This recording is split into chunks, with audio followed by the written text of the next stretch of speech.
Suðurlanda FM á föstudegi, það er 10. október í dag, gulli get til klukkan 1. Hann Bragi Bjarnason er komin til mér, hann er frá Sveitarfélaginu Árborg. Frístunda og hvað, menningarfulltrúi? Jú, það er eitthvað svoleiðis. Er það ekki? Jú. Höfum þetta bara þannig. Ljóma vel. Velkomin. Já, takk fyrir það. Löngu komin á fætur? Jú. Já, mættur vinnu klukkan 7:50. Já, næstu því. Það þarf að koma börnunum í leikskólan og skólan. Já, það er rétt. En hvernig ertu á föstudegi? Eru rosa góður? Það er ekki. Bara eins og alla aðra daga. Lítur vel út. Já, takk fyrir það. Sömuleiðis. Það er nóg framundan í Árborg. Það er bara fullt framundan núna. Við erum í menningarmánuðinum október. Og svona fyrsti stóri viðburðurinn hjá okkur er núna næsta 50 dag á Hótel Selfoss og ætlum við að taka sögu Selfoss bíós, sáluga, margir sem þekkja það og að koma að því. Löng og skemmtileg saga. Já, mjög löng.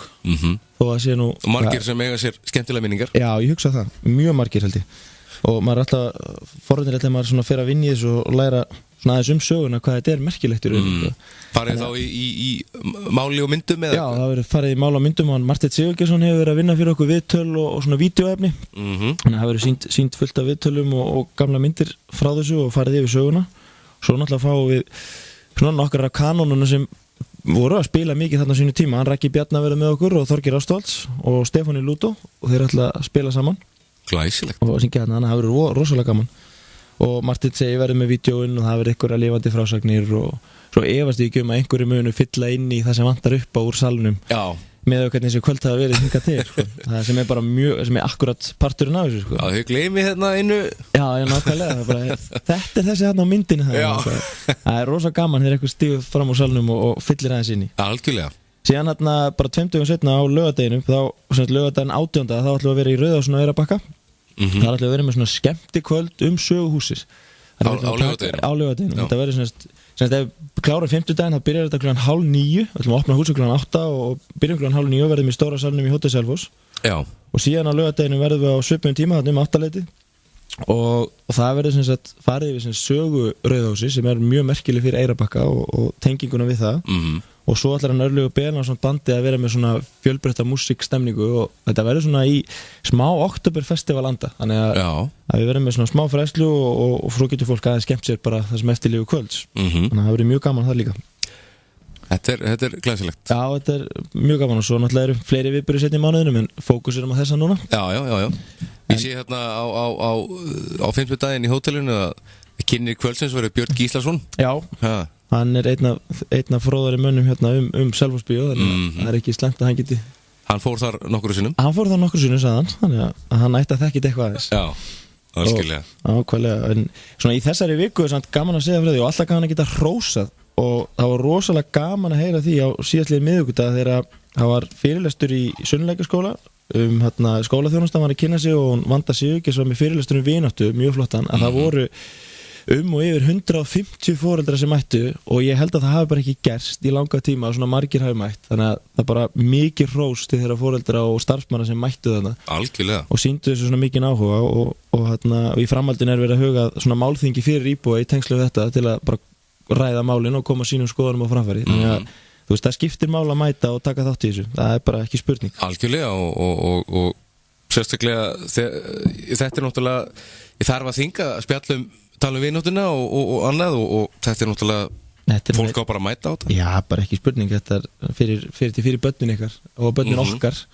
og fyrir okkur sjálfurinn líka því að margir grætu bara heilmikið að þessu þegar hafa mætt þarna og hlustað á hana. Algjörlega og þarna maður hefur alveg orðið vitni að því að það er að koma frábærir fyrirlesarar og halda skemmtilega og fróðlega fundi að það mæta 10. Já, það er voðalega leiðilegt. Já. En auðvitað hittir að stundum illa á, maður skilur það svona. Jú. En maður svona, þetta er mjög ánægilegt að það sé að byrja svona vakning að fólk sé að byrja að mæta og vonandi bara heldur það áfram næst þegar verður. Svona aðeins að meira tengt skólamálunum þá er afmæli Sunnuleikaskóli næstu viku. Já. Hann er 10 ára. 10 ár? Já. Þetta er flott að líða. Þetta líður ótrúlega. Við vorum með hópi heimsókn í Ráðhúsinu í gær og vorum að skoða gamla myndir og það bara frá 2004 eða 2003 þegar var verið að byggja skólan þannig að það var eitthvað svona smá flýsatna en nú er þetta alveg risastórt og nú er verið að byggja við líka þannig að okkur fjölgar náttúrulega við erum komin róa montina því ég verið komin yfir 8.000 íbúa í Árborg þannig að það þarf að fara að byggja meira og koma öllum íbúanum fyrir.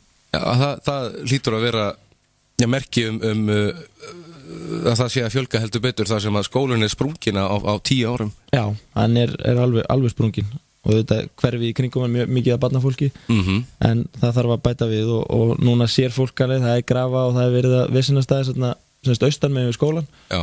Og það þýðir auðvitað smá rask í kringum bílastæðin þeim megin og svona, þannig að fólk auðvitað bara beðið að sína því skilning og meðan framkvæmdi standa en það verður hafið standa þarna næsta ári á fullum þunga við að byggja. Já. En svona í næstu viku, sérstaklega 50. 16.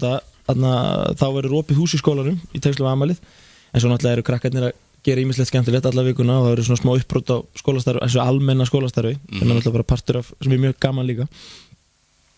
Og svo náttúrulega þetta þurfa allir að mæta íþróttahús Vallaskóla í kvöld, það er leikur í handboltanum, það er að mæta Fjölni og svo á þriðjudaginn eru þetta svona eins mikið derbíslagur það getur orðið þegar Mílan og Selfoss mæta það verður eitthvað sko. Það er næsta þriðjudag. Það verður haldt barist. Það verður mjög skemmtilegt og nóan að gerast í íþróttunum, þetta er alltaf hefjast núna, nú er körfuboltavertíðin að hefjast líka og FSU er á Ísafirði í kvöld þannig að handboltinn og karvan og svo er Evrópumótið í 5 leikum í næstu viku og þar eigum við nú okkar fulltrúa.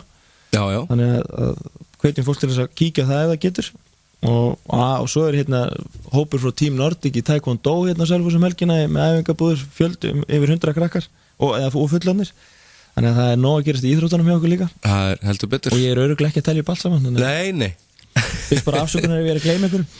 Hvernig nú ert þú hefur aðeins verið í körfuboltanum. Já. Nú er verið að spá stelpunum í Hamri falli. Já, er eitthvað að marka þessar spár alltaf? Það var nú ekki alltaf staðist. Nei, við verðum bara að vera bjartsýn fyrir okkar sunnlensku liði. Já, að sjálfsögðu. Þór Þorláksson búinn að standa sér virkilega vel síðustu ár og nú hefur verið að spá þeim í 9. sæti. Já, þetta er nóttalað um það. Ef mann er spáð bara til dæmis neðarlega þá hefur maður alltaf að vinna. Já, engu að tapa. Enga tap í rauninu sko, og þá er það bara jákvætt að það lendir fyrir ofan það sem er spáð sko. Algjörlega. Þannig að við vonum bara að öllum í rauninni sunnlensku liðunum gangi vel í vetur og tala nú ekki ef menn á að lifta sér upp deild hérna, við erum náttúrulega með nokkur bæði í handboltanum og körfuboltanum í fyrstu deildinni, það væri mjög ánægilegt að sjá eitthvað af þessum liðum bara ná hreinlega að komast upp í vetur. Mikil skemmtileg róska í alveg sama hvað íþrótt það er í rauninni á þessu svæði. Við erum náttúrulega eins og allir vita, það er alltaf að verða sprungi hjá okkur þó aðstæðan sem er mjög góð, þá getum við alltaf bætt hana og það sýnir náttúrulega er svona lúxusvandamál að áhugin sé svona mikill hjá bæði yngri flokkunum og meistaraflokkunum að það vantar bara orðið tíma í já. Þannig að það er í rauninni jákvætt vandamál. Akkurat. Þetta er flott. Eitthvað að lokum sem þú koma framfæri, einhverjar framkvæmdir í Árborg eða eitthvað? Nei, ég segi, það er náttúrulega, eins og fólk sér, sundlaugin er að rísa hægt og rólega, þannig að maður er alltaf að vera spenntar og spenntari fyrir vorinu þegar þetta fer alltaf stað. Að þau leiti bara hvetja fólk til þess að fylgjast með menningamánuðinum og mæta á viðburðina. Þetta er mjög skemmtilegi viðburðir og frítt inni þetta á alla, þannig að endilega nýtið ykkur og hlustið á góða tónlist og heyrum aðeins svona menningarsögun okkar hérna í kring sko. Árborg.is og þetta hefst á 50 daginn klukkan 8:30 yes. Hótel Selfoss. Takk hérlega fyrir. Bragi, takk fyrir þetta. Takk sem leiðis.